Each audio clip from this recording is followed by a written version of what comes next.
여러분 안녕하세요. 저희 수출입 업무부터 1과목이죠. 1과목부터 제가 진행을 하게 됐습니다. 저는 안준호 관세사라고 하고요.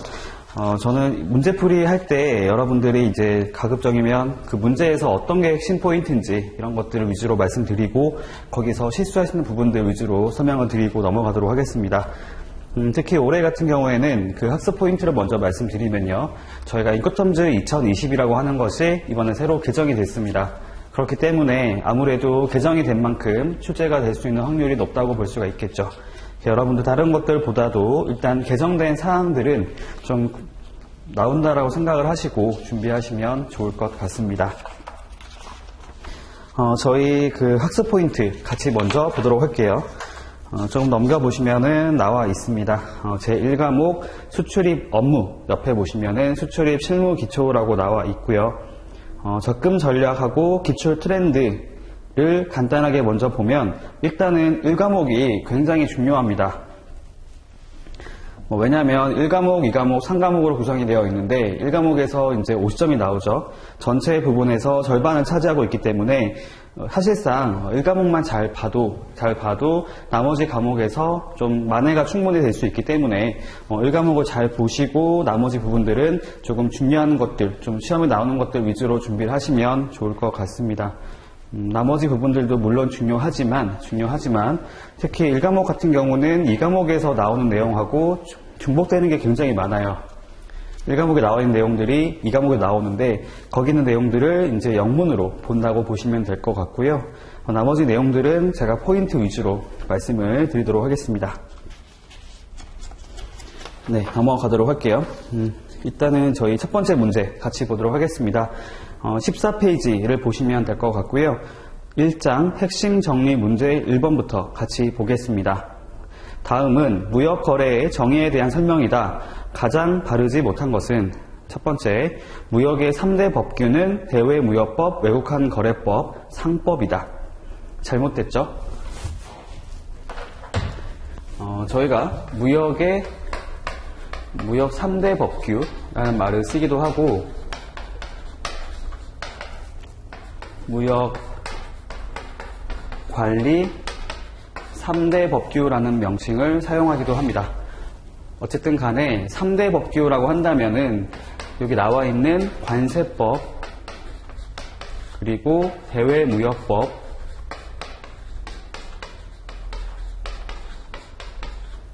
외국한 거래법, 이 세 가지를 얘기를 하고 있습니다. 간단하게 한번 정리를 해볼까요? 관세법이라고 하는 것은 일단 여러분들 관세라고 하는 것들은 다들 들어보셨을 겁니다. 물품을 수입할 때는 관세라는 것이 부과됩니다. 세금으로 이해하시면 될 것 같고요. 세금을 부과를 한다. 이 두 가지로 나눠볼까요? 첫 번째가 이제 과세라는 항목으로 볼 수 있습니다. 과세라고 하는 것들은 세금을 부과한다라는 의미가 있고요. 관세라고 하는 세금을 부과하는 그런 법령입니다.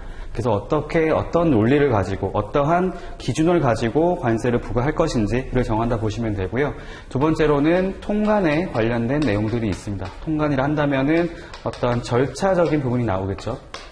통관이라고 한다면 기본적으로 수출, 수입, 그 다음에 반송이라고 하는 것을 얘기를 하고 있습니다.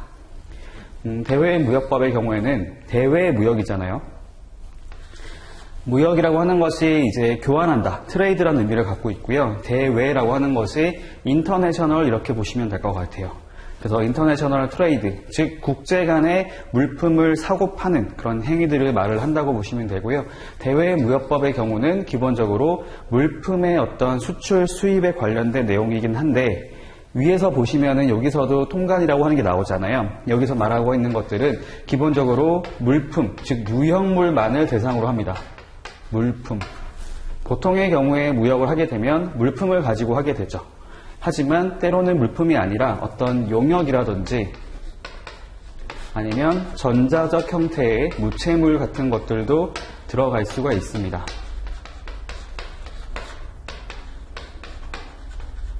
용역의 경우에는 두 가지 정도가 들어갈 수 있겠는데요. 첫 번째가 뭐냐면은 어떠한 그런 뭐라고 하죠? 서비스업, 컨설팅업이라 보시면 될 것 같아요. 전문 어떤 서비스업을 생각해 봤을 때 경영 상담을 받는다거나 아니면 회계 같은 회계 서비스를 제공받는다거나 어떤 그런 컨설팅 관련된 것들 있죠. 그러니까 그런 것들을 의미를 하기도 하고 또 다른 한 가지가 뭐냐면 권리를 의미하기도 합니다.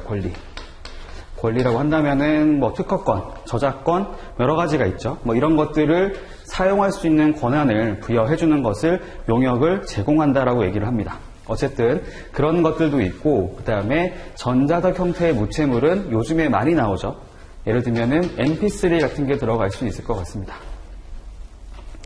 요즘에도 mp3 듣는지 모르겠어요. 요즘에 워낙 그렇게 다운로드를 받기보다는 그냥 스트리밍을 돌려서 음악을 감상하다 보니까는 다운로드 받는 일은 사실 많이 줄어들긴 했는데, mp3라든지, AVI라는 그런 어떤 동영상 파일이라든지 여러 가지가 있죠. 이런 것들 모두가 전자적 형태의 무채물이라고 보시면 되겠습니다. 그 다음에 외국환 거래법이라 하는 것은 외국환이라고 하는 거잖아요. 그렇죠? 외국환을 거래하는 법령입니다. 외국환이라고 하는 것은 쉽게 한번 생각해 보면은 외국 통화라고 보시면 될 것 같아요. 쉽게 말하면 달러. 그렇죠? 달러를 거래를 할 때는 외국환 거래법이라고 하는 것을 적용받을 수 있습니다. 물론 적용받는 것에 대해서 그런 대상들을 다 따져봐야겠지만 그냥 쉽게 생각해보면 외국 간의 거래를 할 때, 그러니까 우리나라하고 외국하고 거래를 할 때는 당연히 외화를 주고받을 거잖아요. 원화를 주고받는 것보다는 서로 간에 보통은 US 달러 같은 것들을 대금을 지급하거나 돈을 받거나 이렇게 하게 될 겁니다. 그런 것들을 외국환 거래라고 얘기를 하고요. 그런 법령들을 다룰 때는 외국환 거래법에서 내용들을 규정하고 있습니다.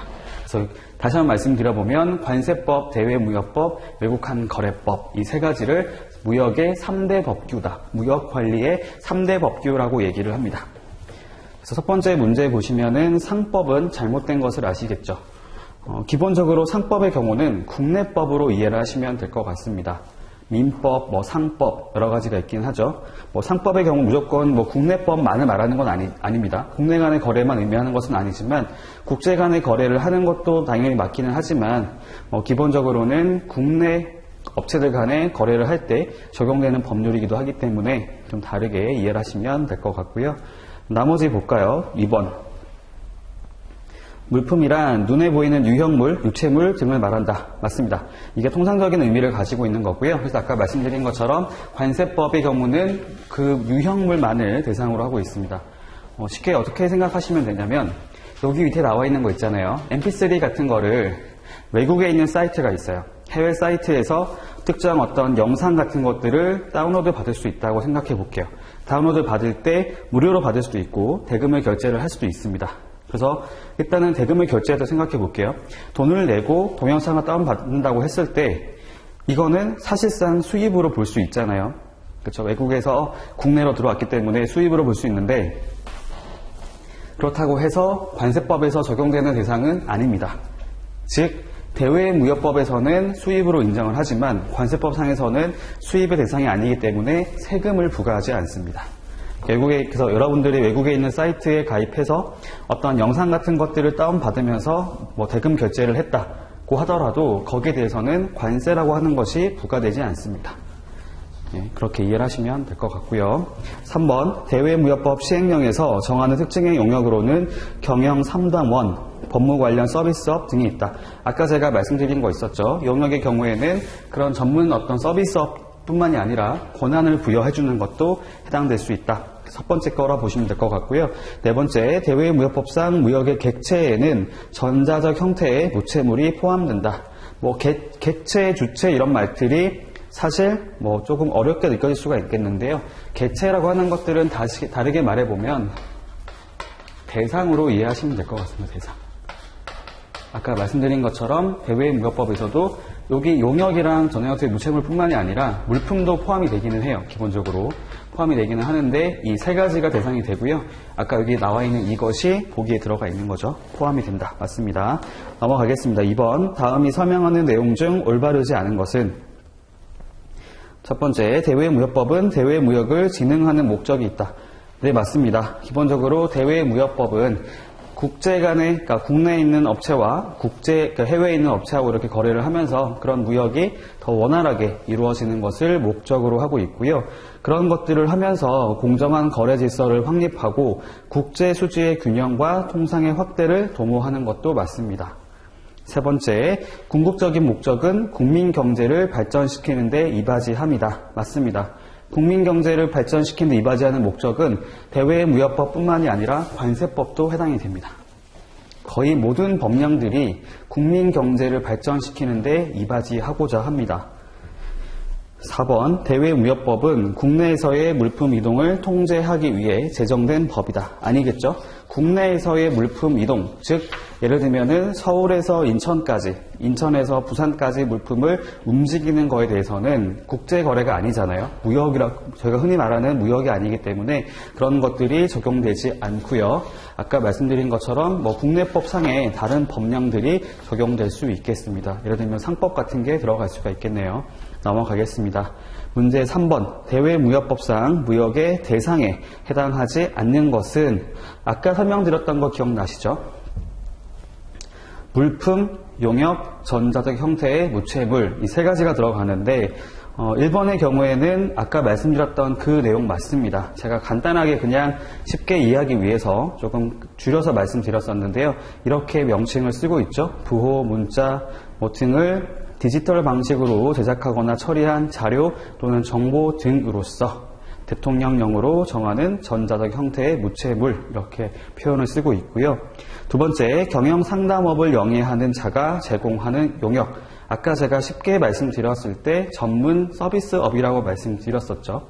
해당이 되고요. 세 번째, 특허권 등의 양도, 전용 실시권의 설정, 통상 실시권의 허락.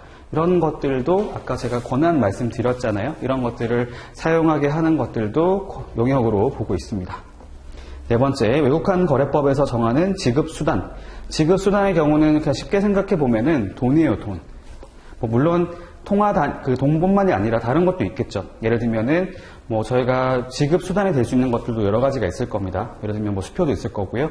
아니면 어음도 될 수가 있겠고요. 아니면은 금도 가능할 수도 있겠죠. 여러 가지가 나올 수가 있는데 어쨌든 간에 지급 수단이라고 하는 것 자체가 형태가 있는 거기 때문에 유형물이구나. 그러면은 밑에 나와 있는 물품에 포함이 되겠구나라고 이해할 수가 있는데 저희가 그런 것들이 있어요. 법령들이 만약에 여러 가지 법령들이 있는데 서로 겹치는 게 나올 수도 있잖아요. 대상들을 정하다 보면은 여기 법령에 정하고 있는 대상하고 대외무역법상에 나와 있는 대상하고 외국환 거래법상에 나와 있는 대상이 서로 간에 겹치는 게 나올 수가 있습니다. 그러면은 다 똑같은 적용을 받을 것이냐? 그렇지 않고요. 그런 경우에는 조금 더 구체적인, 더 특화되어 있는 법령의 내용들을 적용하도록 하고 있습니다. 즉, 이중교재라고 하는 것도 있기 때문에 그런 것들은 통상적으로 더 전문화되어 있는, 더 특화되어 있는 내용들을 직접적으로 다룰 수 있도록 해주고 있거든요. 여기 보시면은 물품의 경우는 기본적으로 유형물이 맞습니다. 유형물하고 유체물이 맞는데 다만 아까 보신 것처럼 그런 외국 통화 같은 거 있죠. 지급수단 같은 경우에는 외국환 거래법 상에서 그 거래를 하는 것을 다루기 때문에 대외무역법 상에서 이거를 따로 규정을 두기보다는 이건 이쪽으로 가서 적용받으라고 얘기를 하고 있다는 겁니다. 그래서 외국 통화 같은 경우, 그러니까 즉 이런 것들의 어떤 지급수단 같은 경우는 외국환 거래법에서 대상으로 하고 있다. 답은 4번이 되겠습니다. 밑에 출제 포인트를 보시면은 그 물품의 경우에 다음의 것을 제외한 동산을 말한다고 되어 있죠. 동산, 움직일 수 있는 것을 말하고요. 밑에 보시면은 지급수단, 증권, 그다음에 채권을 화체한 서류. 화체한 서류라고 하는 게 뭐냐면요. 권한을 부여한 것을 말합니다. 즉, 그 채권을 갖고 있는 것만으로도 그 권한을 갖고 있는 것으로 본다는 것이겠죠. 권리증권이란 말로 이해하시면 될 것 같고요. 예를 들면 저희가 나중에 나오겠지만 그 선화증권 같은 경우도 물품의 어떤 소유권을 갖고 있다라고 이해할 수가 있습니다. 그렇죠? 그 권한을 갖고 있는, 체화되어 있는 서류다라고 보시면 된다는 겁니다. 넘어가도록 할게요. 4번, 다음 수출에 대한 설명이다. 가장 바르지 못한 것은 첫 번째, 대외무역법상 수출에 대한 설명, 이거 말씀드릴게요. 내용 간단합니다. 어렵지 않고요. 말씀을 드려보도록 하겠습니다.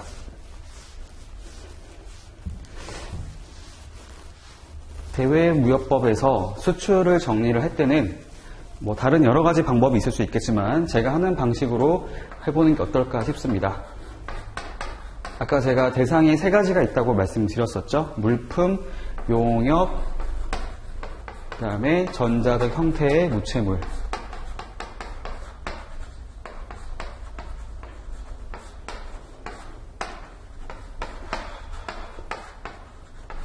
이렇게 정리해봤을 때요.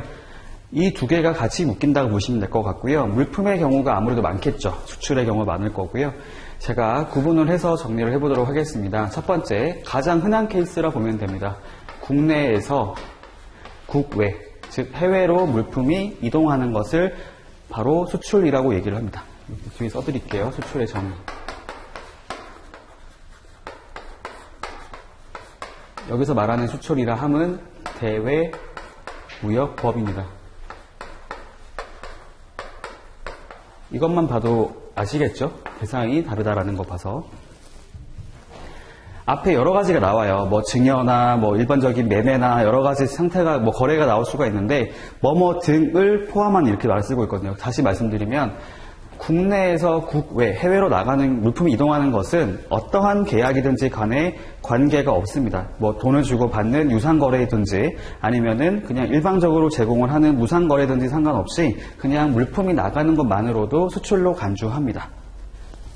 두 번째, 다만 여기 또 추가되는 게 있어요. 포함되는 게 뭐냐면은 우리나라 선박인데요. 우리나라 선박. 우리나라 국적의 선박이 외국에서 채취를 하거나 뭐 포획한 그런 어떤 광물, 뭐 수산물 이런 것들을 외국에 판매하는 것들도 수출로 간주합니다. 어떤 의미를 갖고 있냐면요. 우리나라 선박이라고 하는 것들은 사실상 우리나라는 아니잖아요. 그렇긴 하지만 그 자체를 사실상 그 공간을 선박이나 뭐 비행기 여러 가지 있을 수 있는데 그 공간 자체를 우리나라로 간주를 하는 겁니다. 우리나라 영역으로 간주를 해서 그 나라에서 어떻게 뭐 물건을 해외에서 이렇게 걷어들인 거 있잖아요. 이 자체를 국내 물품으로 본다는 거예요. 그러니까 이걸 가지고 여기서 외국에 판매를 했다는 것은 국내에서 국외로 간다라고 이해를 할 수 있다는 겁니다. 선박에서 갖고 있는 것을 밖에 판매를 한다라고 봐서 그래서 이거는 국내에서 국외로 가는 것에 포함되는 것으로 볼 수 있겠습니다. 두 번째, 저희가 보세 판매장이라고 하는 개념들이 여러분들이 듣기에는 익숙하지 않을 수가 있어요. 보세 판매장. 보세라고 하는 것들은 사실 많이 들어보셨죠. 저희가 어떤 뭐 옷가게 같은 것 같은 경우에도 뭐 동대문만 가봐도 보세 물품 이렇게 말을 하기도 합니다. 근데 사실은 그게 정확한 표현은 아니에요. 보세라고 하는 게 뭘 말을 하는 거냐면은 저희가 관세법상에 보면은 보세구역이라고 하는 게 나오기도 하고 보세운송이 나오기도 합니다. 거기서 말하는 보세라고 하는 것은 수입신고가 수리되기 전입니다. 수리가 되지 않은 물품을 보세물품, 보세화물이라고 얘기를 합니다. 이게 뭐냐면 수입신고가 수리라고 하는 행위가 뭐냐면 물품이 우리나라 들어와서 세관에 신고를 해요. 그러면 세관에서 그걸 보고 처리를 해주는 것을 수리를 한다라고 말합니다. 수리. 그래서 수입신고를 해서 수리를 해주게 되면 수입신고 필증이라고 하는 게 나와요. 필증. 일종의 증명서라 보시면 되죠.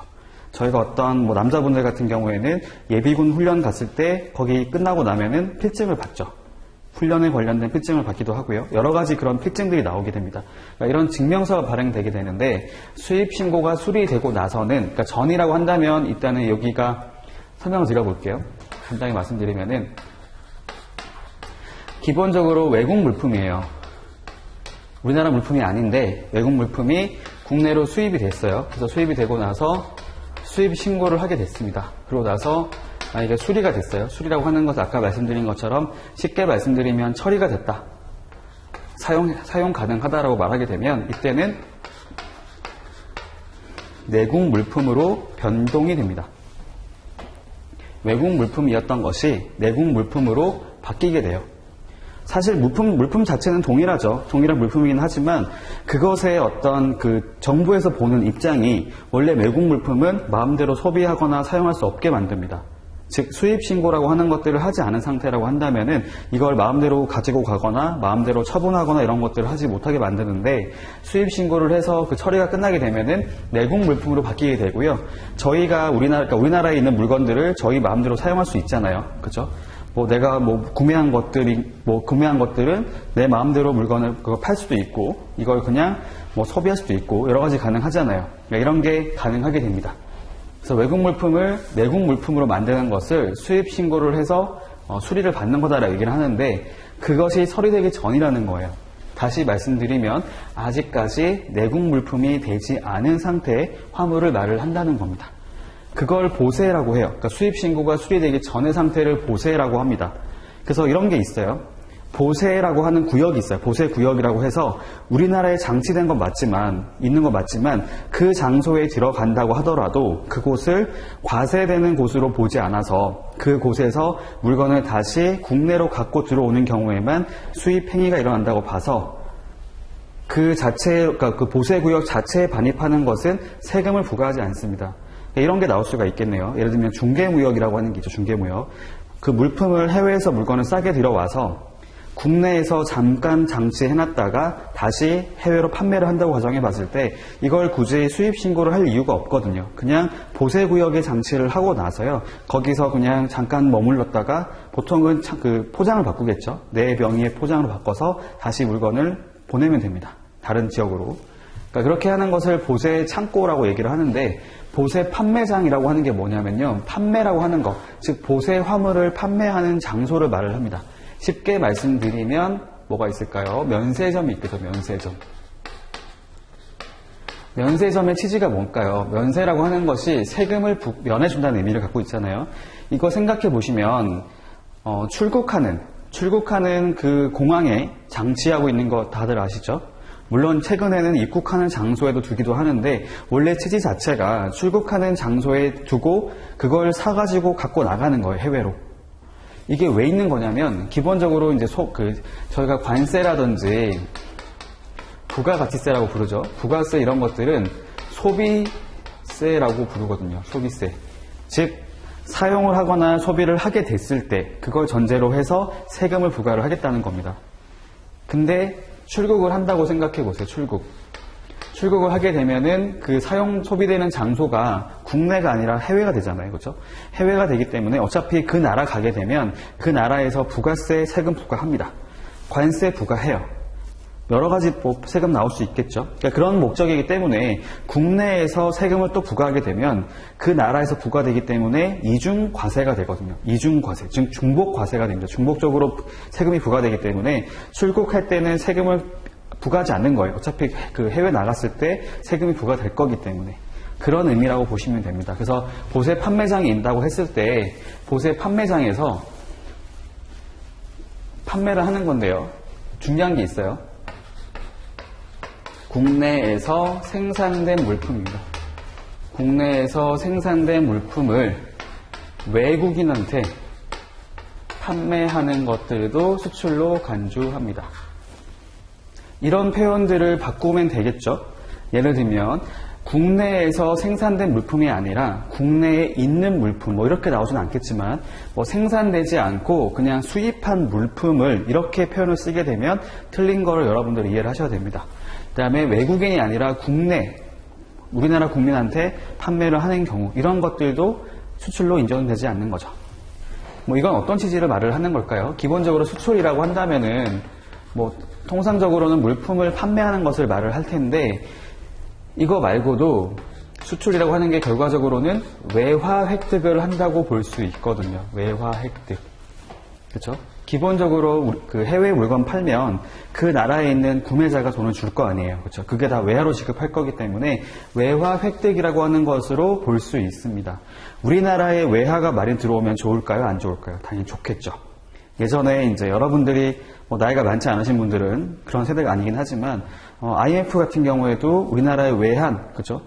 그런 외화가 부족했기 때문에 사실상 저희가 그 환율이라 부르는 것이 조정이 안 됐던 거잖아요. 그렇죠? 그런 부분도 있었기 때문에 우리나라에서는 외화가 유출되는 것, 해외로 나가는 것을 극도로 꺼려하게 되고요. 반대로 유입하는 것에 대해서는 그렇게 규제를 가하지는 않습니다. 이렇게 생각해 봤을 때 어쨌든 보세 판매장에서 물건을 외국인한테 판매한다는 것은 외국인은 뭐겠어요? 그냥 기본적으로 다시 돌아갈 사람들 이렇게 얘기를 생각을 하기 때문에 이것도 사실상 수출로 본다라고 보면 될 것 같고요. 세 번째가 뭐냐면 이게 조금 특이합니다. 기본적으로 국내에서 나간 것뿐만이 아니라 국외라 썼기 때문에 똑같이 외국으로 쓸게요. 외국에서 외국으로 물품이 이동하게 됐어요. 이거 저희가 외국인도 수출 이렇게 말합니다. 외국인도 라고 말을 하는데 이 경우에도 수출로 인정을 하겠다라는 겁니다. 단 조건이 있어요. 외국에서 외국으로 가는 것들이 모두 수출로 인정이 되면은 사실상 너도 나도 물건 다 보내겠네요. 해외로. 근데 이거는 사실상 좀 그게 입증이 어렵다고 볼 수 있거든요. 왜냐하면 우리나라에서 관리를 하는 게 아니기 때문에 예를 들면 중국에서 미국으로 물건 보냈어요 라고 했을 때 그거에 대한 증빙이 뭐야 라고 하기가 좀 어렵다는 겁니다. 물론 그 나라에서 수출을 하게 되면 수출신고 필증 같은 게 나올 거기 때문에 뭐 그런 걸 가지고 얘기를 할 수도 있겠지만 사실상 관리가 어렵다는 거죠. 그래서 이런 것들은 조건이 뭐가 붙냐면 유상거래일 경우에만 수출로 인정을 하고 있습니다. 즉 돈을 받지 않으면 수출로 보지 않겠다는 거예요. 이런 특징이 있습니다. 이거 바꾸면 딱 좋죠. 유상이라고 하는 것들을 무상으로 이렇게 표현을 쓰는 거 아니면 이런 표현 자체를 없애버리는 거 이런 것들은 다 시험에 나올 수 있을 것 같습니다.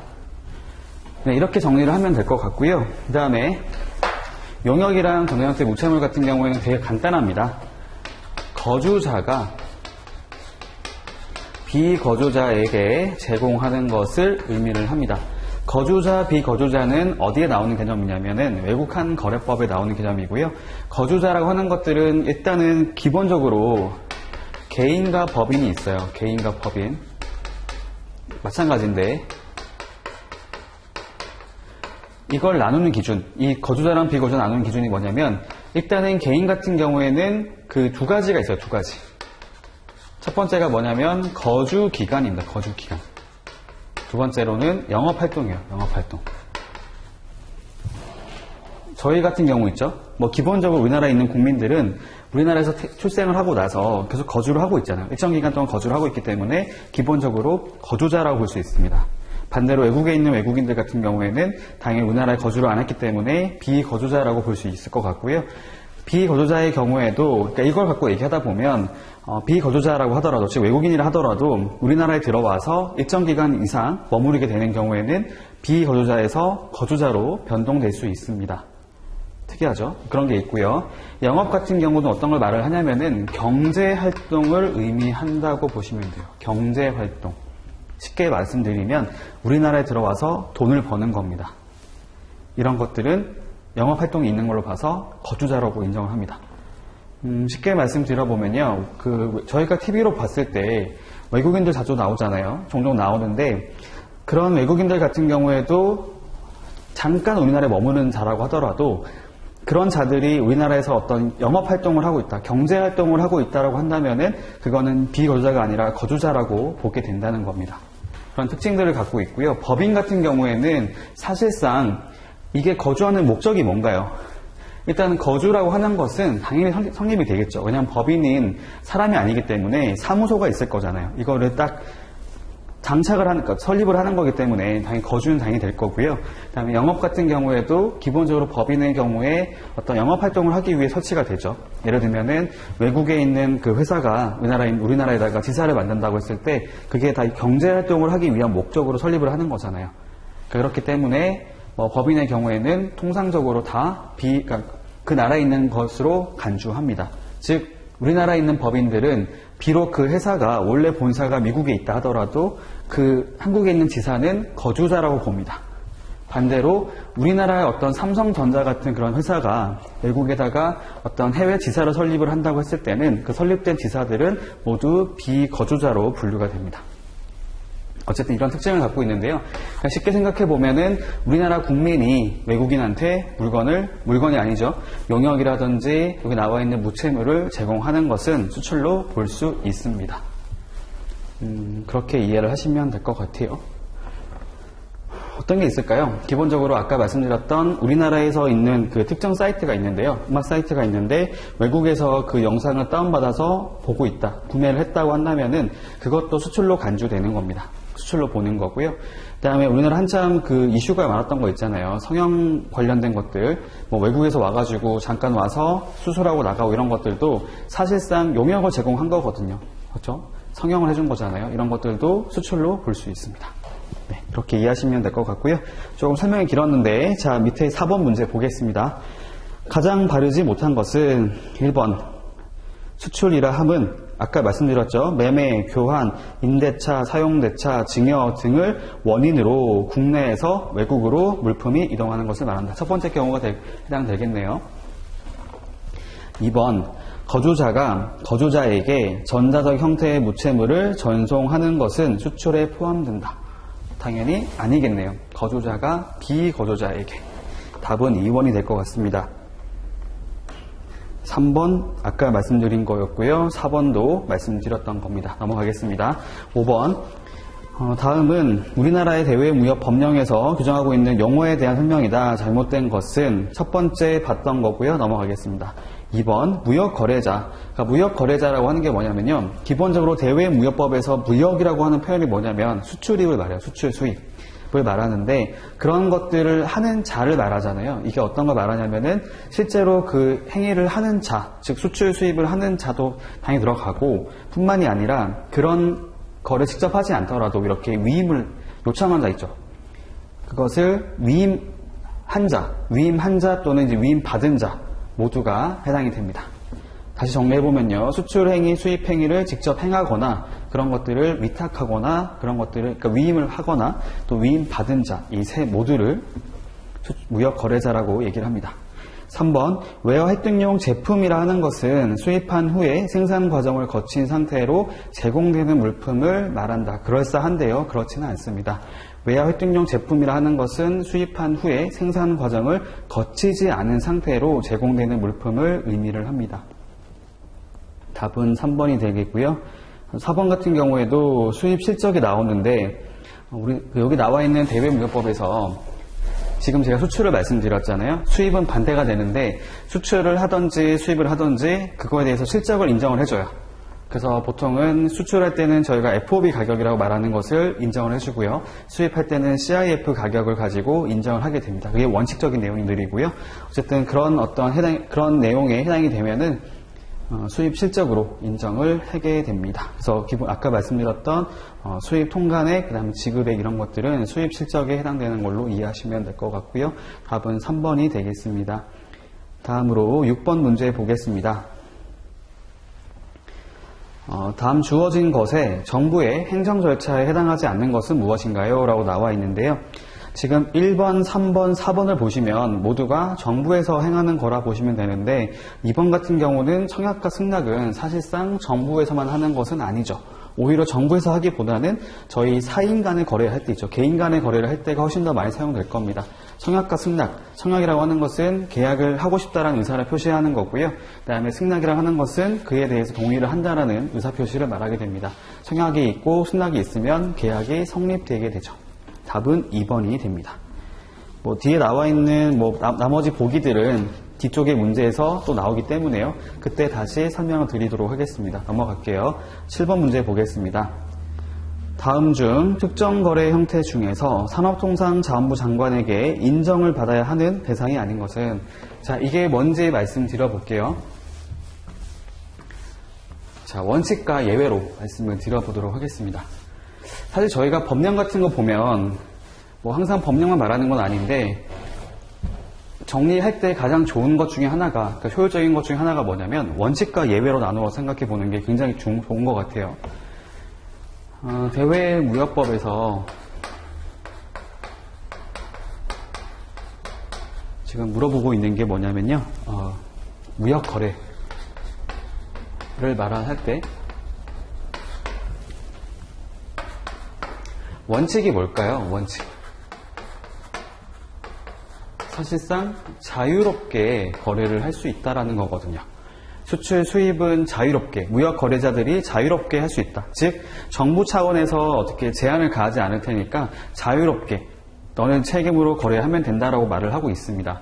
하지만 항상 이렇게 될 수는 없겠죠. 예외가 있습니다. 예외. 지금 말하고 싶은 게 뭐냐면 무역거래 형태를 의미합니다. 무역거래 형태. 형태를 말해봤을 때 무역거래 형태를 봤을 때 특정한 그 거래 형태의 경우에는 이걸 그대로 놔두면 안 될 것 같은 거죠. 왜냐하면 이게 어떠한 목적으로 다른 목적으로 사용될 수도 있을 것 같다고 생각이 들면은 어느 정도는 확인을 해볼 필요가 있을 것 같다라고 생각을 하는 거예요. 그래서 이거는 그런 거래들을 특정한 거래라고 해서 특정 거래 형태라고 말을 하게 됩니다. 그러니까 일반적인 거래 형태들은 상관이 없는데 특정한 거래 형태에 대해서는 이거는 아까 봤었던 산업통상자원부 장관의 어떤 인정이라고 하는 행위를 받아라. 인정이 뭐겠어요? 한마디로 말씀드리면 확인받으라고 얘기를 하는 겁니다. 확인. 이런 거래들은 이렇게 명시를 해주겠죠. 다음의 거래의 경우에는 그 거래를 할 때 확인을 받고 거래를 하라라고 얘기를 하고 있는 게 있는데요. 이런 내용들이 있었어요. 이거의 취지가 뭔지 보면요. 지금 나와 있는 보기가 해당이 됩니다. 첫 번째, 대외무역법에 의한 수출 또는 수입의 제한을 회피할 우려가 있는 거래. 가만 놔뒀더니 뭔가 좀 그 문제가 있어 보인다는 거죠. 2번, 산업보호에 지장을 초래할 우려가 있는 거래. 딱 봐도 좋은 말인 거 눈에 보이시죠? 3번, 국내에서 외국으로 물품의 이동이 있고, 물품 등이라는 표현을 쓰는 이유가 뭐냐면 아까 보셨던 대외무역법 같은 경우는 대상이 한 가지가 아니잖아요. 물품뿐만이 아니라 용역도 있고 무채무도 있기 때문에 이 세 가지를 합쳐서 물품 등이라고 표현을 쓰고 있습니다. 국내에서 외국으로 이동이 있고 대금의 지급이 국내에서 이루어지는 거래로서 대금 결제 상황에 확인이 곤란하다고 인정되는 거래. 말은 그럴싸한데요. 이건 틀린 말입니다. 잘못된 말이고요. 이거 정정 그 표현을 바꿔보면 국내에서 외국으로 물품 등의 이동이 있다. 이게 뭔가요? 아까 보셨던 수출이죠, 수출. 수출이 있고 당연히 수출이 있으면 돈을 주고 받는 거잖아요. 돈을 받겠죠. 돈을 받는 거기 때문에 당연히 이거는 사실상 확인이 곤란하다고 보이지는 않을 겁니다. 이걸 바꿔보면 국내에서 외국이 아니고요. 외국에서 외국으로 물품 등의 이동이 있고 즉 외국인도 수출의 경우에는 사실상 이거를 확인하지 않으면 사실상 알기가 어려운 측면들이 있죠. 왜냐하면 외국에서 물건이 움직이는 것에 대해서는 우리나라가 그거를 관리하지 않거든요. 관리할 수 있는 능력도 없고 권한도 없습니다. 그렇기 때문에 사실상 외국에서 물품을 이동했는데 그 대금의 지급은 국내에서 이루어진다. 쉽게 말씀드려볼까요? 미국에서 중국으로 물건이 이동하게 됐어요. 이거를 외국인도 수출이다라고 얘기를 하고 있고 그거에 따른 대금 결제가 그러니까 이런 거겠죠. 물품은 이렇게 말하면 좀 표현이 어려우니까 제가 예시를 들어서 말씀드려 보겠습니다. A가 있고요. B가 있고 C가 있어요. 미국, 한국 이렇게 거래를 했습니다. 거래 당사자는 A와 C예요. A가 판매자, C가 구매자라고 생각해 보겠습니다. 반대로 할게요. C가 판매자, 미국에 있는 A가 구매자. 이렇게 표현을 썼을 때 당연히 기본적으로 생각해보면 이렇게 거래를 하기 때문에 한국에서 미국으로 물품이 나가겠죠. 근데 그렇게 하는 것이 아니라 여기에 중국이 있는데 알고 보니까 중국에 C의 공장이 있었던 거예요. C의 공장이든 아니면 C가 B한테 물건을 산 것이든 상관없이 이거를 이렇게 가는 것이 아니라 그냥 중국에서 미국으로 바로 물건을 움직인 겁니다. 이렇게 가게 된 것이고 대금 결제는 당연히 이렇게 갔겠죠. 이렇게 했을 겁니다. 지금 이런 상황인 거죠. 외국에서 외국으로 물품의 이동이 있는데 대금 결제는 국내에서 이루어진 겁니다.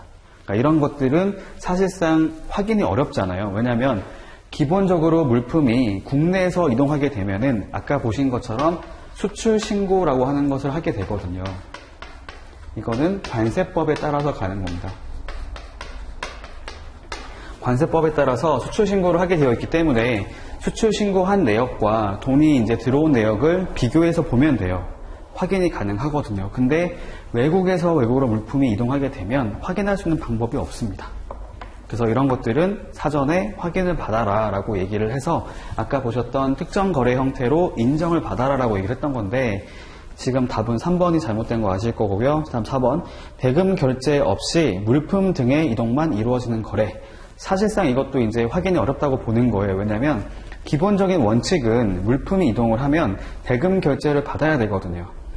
그게 일반적인 거래잖아요. 매매 거래잖아요. 근데 이거는 무한 거래가 되는 거거든요. 돈을 주고받지 않은 상태로 물건만 왔다 갔다 하는 겁니다. 그러니까 물건은 그냥 판매라기보다는 그냥 준 거죠. 증여, 대여 이렇게 보시면 될 것 같은데요. 그러니까 이런 것들은 당연히 확인을 받도록 하고 있습니다. 그 취지 자체가 아까 말씀드린 것처럼 확인을 해야겠다라는 의미로 보시면 됩니다. 넘어갈게요. 8번. 다음 중 대외무역법상에 관한 내용 중 잘못된 것은? 이것도 간단하게 설명을 드려야 될 것 같아요.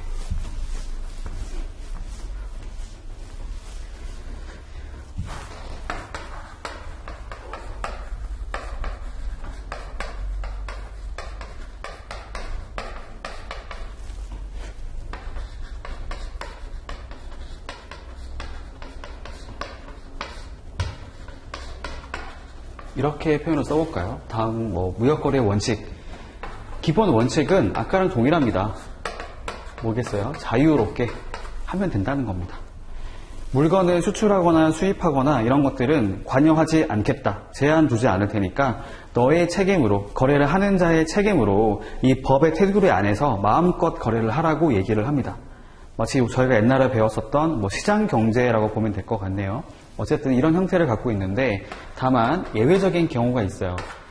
왜냐하면 자유롭게 거래를 하게 만들었는데 그대로 놔두면은 뭔가 문제가 발생할 여지가 생길 수 있잖아요. 정말 극단적으로 말씀드리다 보면 무기를 갖고 들어온다거나 아니면은 마약을 물건을 갖고 들어온다거나, 물론 그런 것들은 관세법에서 규제가 됩니다.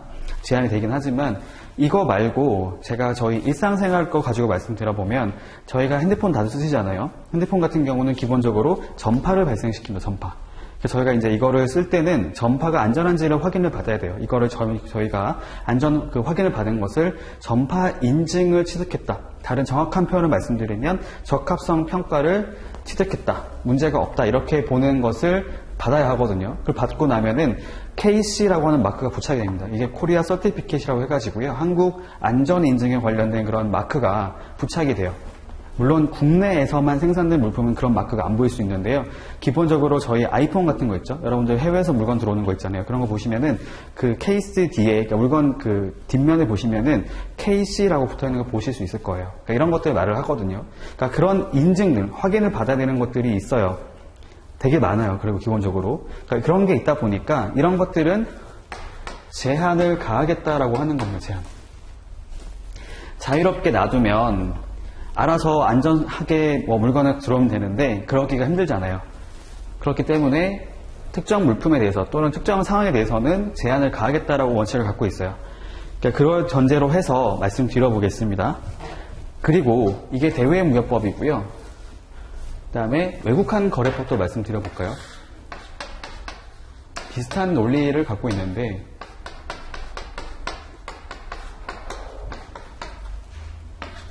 이거는 크게 두 가지로 나눠서 보시면 좋을 것 같아요. 경상거래라고 하는 거랑 자본거래라고 하는 게 있어요. 자, 볼까요?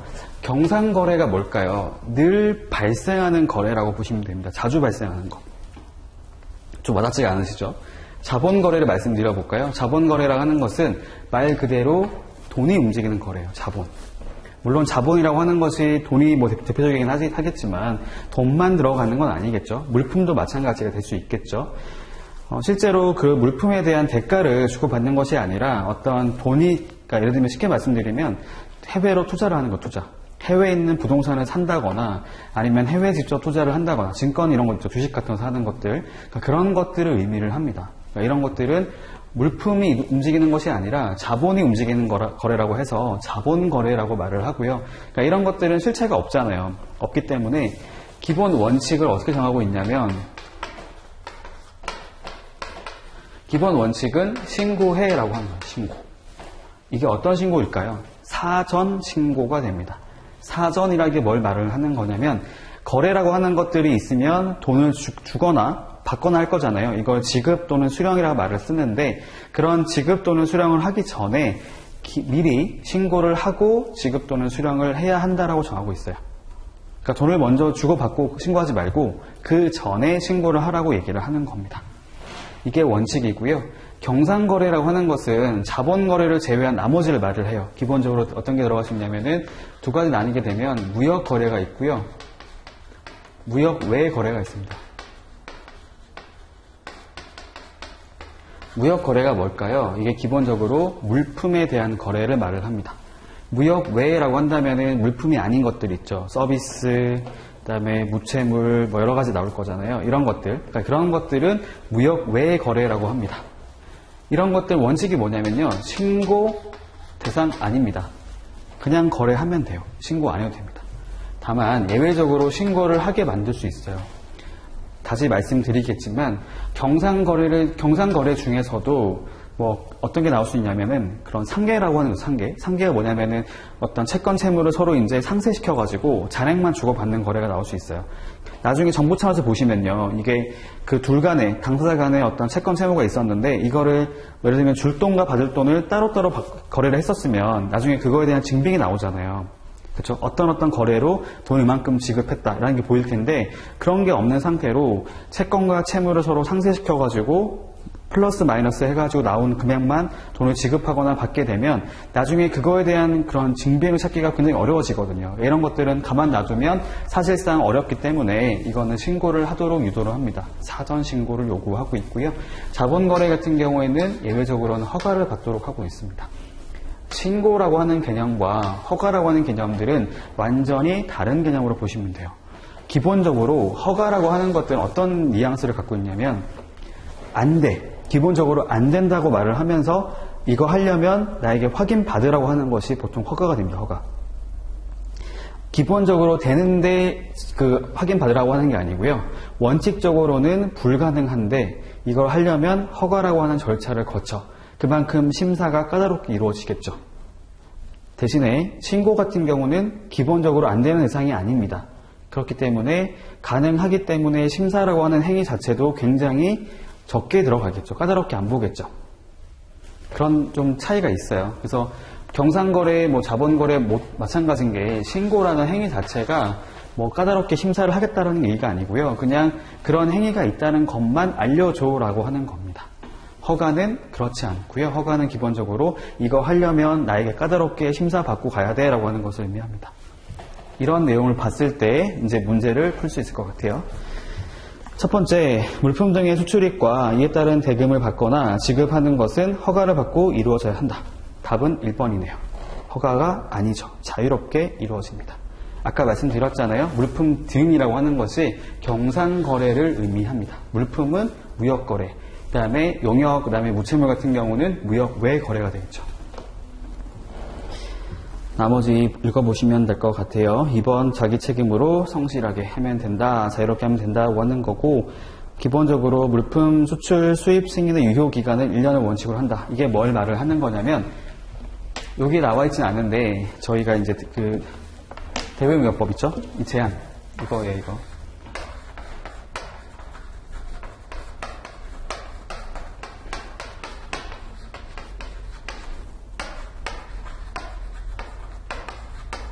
그렇게 이해하시면 됩니다.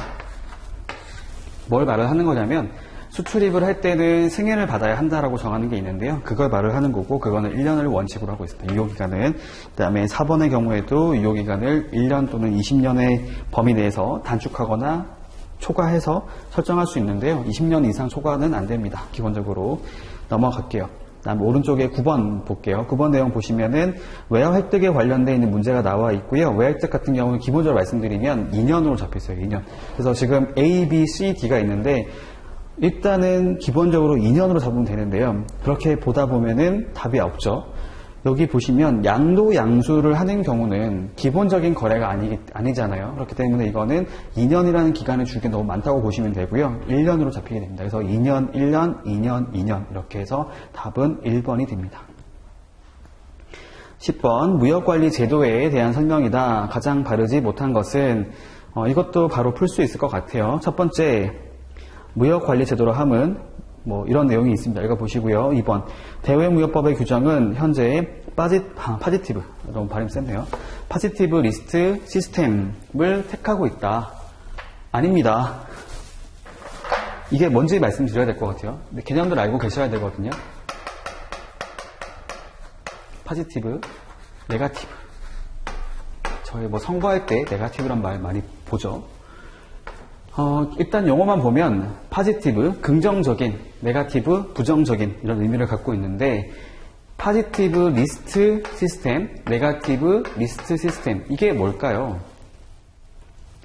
파지티브란 말만 보면 허용되는 것이다 라고 말을 하는 거죠.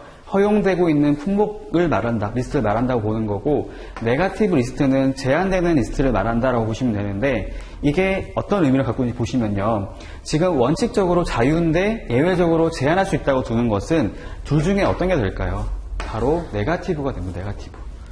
다 되는데 얘네들은 안 돼라고 말을 해주는 거예요. 맞죠? 원래 되는데 얘만 빼고 이렇게 말하는 겁니다. 반대로 파지티브 같은 경우에는 거꾸로 되는 거예요. 거꾸로. 다 안 되는데 기본은 안 되는데 얘네들은 허용해 줄게 라고 하는 것이 파지티브 리스트 시스템이 되는 겁니다. 이제 답 아시겠죠? 기본적으로 대외무역법의 규정은 이게 아니라 네가티브 리스트 시스템을 택하고 있습니다. 원칙적으로는 자유롭게 거래를 하되 다음에 해당되는 물품의 경우는 제한을 받아라 라고 얘기를 하고 있어서 답은 2번이 되겠네요. 나머지 3번, 4번은 봤던 거라 넘어가겠습니다. 넘어가고요. 11번. 대외무역법 이외에 다른 법령에서 물품의 수출입 요건 및 절차를 정해서 공고하는 것을 무엇이라고 합니까? 아까 제가 잠깐 말씀드렸었는데요.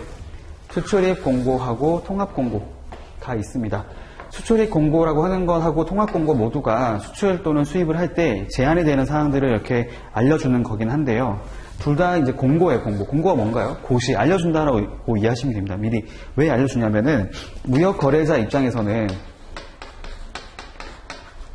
남이라 생각하지 마시고요. 여러분들이라고 생각해보세요, 여러분들. 여러분들이 수출을 하거나 수입을 할 거예요. 쉽게 한번 대입을 해볼까요? 여러분들이 이제 해외에서 마음에 드는 어떤 옷이라든지 어떤 상품이 있어가지고 구매를 했어요. 그러니까 흔히 말하는 직구를 한 거죠, 직구. 직접 구매를 했는데 물건이 우리나라 들어오는데 통관이 안 된대요. 물건이 우리나라에서 멈춘 거죠. 못 들어오고 있는 겁니다. 그러면 화가 나겠죠. 그런 것들을 한다고 생각해 봤을 때 당연히 갖고 되는 다 되는 가능한 줄 알았더니 물건이 못 들어오는 게 있다고 하는 거예요. 그게 바로 여기에 따라서 적용이 되는 겁니다. 적용이 되는데 두 가지가 성격이 좀 다르거든요. 수출입 공고라고 하는 거랑 통합 공고라고 하는 것은 일단 여기까지 하고 다음 시간에 자세하게 말씀을 드리도록 하겠습니다.